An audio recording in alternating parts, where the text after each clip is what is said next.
Ito mainit na balita. Ito mga sir, maganda ang topic natin ngayong araw. Pero unahin muna natin yung nakakalungkot na balita dahil napabalita daw na hindi nakuha itong si KQ sa final lineup ng Sacramento Kings sa Summer League. Nakakalungkot yan para kay KQ pero ganun talaga ang buhay sa larong basketball.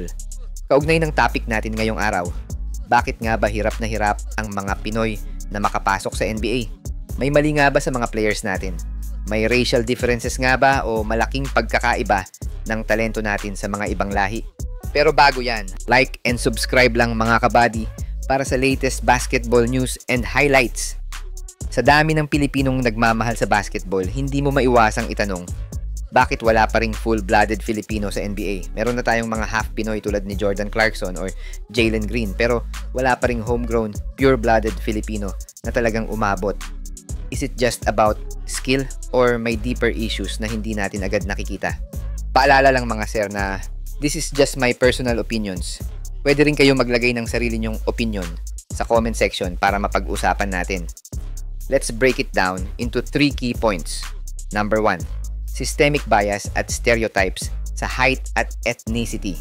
Sa totoo lang, kahit hindi lantaran, may mga stereotype na nag-e-exist pagdating sa scouting. Sa mata ng mga NBA scouts at GMs, kadalasan ang ideal player ay tall, athletic at galing sa mga basketball-rich cultures tulad ng US, Europe o Africa. Kapag sinabi mong Pinoy ka, madalas ang unang reaksyon, maliit, flashy, hindi pang pro-level ang katawan. Kahit gaano ka ka-skilled, may unconscious bias na agad. Mas madalas kang i-label na pang-Asia lang, kahit pwede namang mag-develop kung bibigyan ng tamang resources. Hindi ito simpleng issue ng kakulangan sa height, kundi perception ng global basketball system na mas mahirap tanggapin kung hindi ka galing sa traditional na basketball producing nation. Ang resulta, hindi agad napapansin ang mga Pinoy talents kahit deserving. Number 2, hindi pantay ang exposure ng Southeast Asian talent.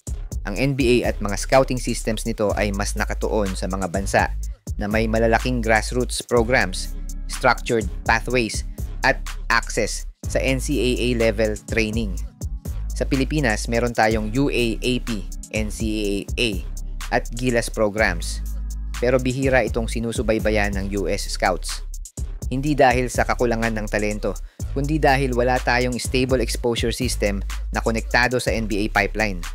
Kapag Southeast Asian ka, hindi ka agad binibigyan ng parehong platform tulad ng European o African prospects. Kahit may talent ka, kung hindi ka nabibigyan ng chance maglaro sa tamang lugar, tulad ng US NCAA o top-tier international tournaments, parang invisible ka sa global radar.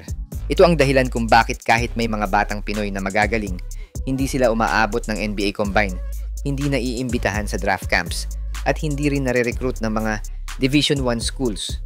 Number 3, marketing versus merit o ginagawang poster boy at hindi totoong priority ang mga Pinoy.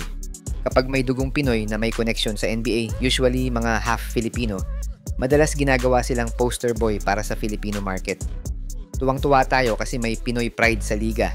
Pero kapag full-blooded Filipino na galing mismo sa Pilipinas, tahimik ang support system. Halimbawa, ilang players natin ang nag-try out abroad. Kevin Kiambao is working out to improve for overseas standards pero walang buzz sa international media. Bakit? Dahil hindi marketable enough.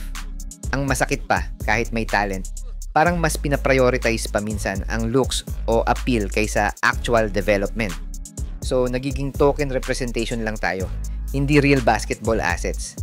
Ang tanong, hanggang kailan tayo magiging consumer ng NBA content, pero hindi producer ng NBA level players? Sabi nga ng ibang fans, hindi lang tayo dapat nanonood ng NBA, dapat meron tayong pinapanood na sarili nating kababayan sa court.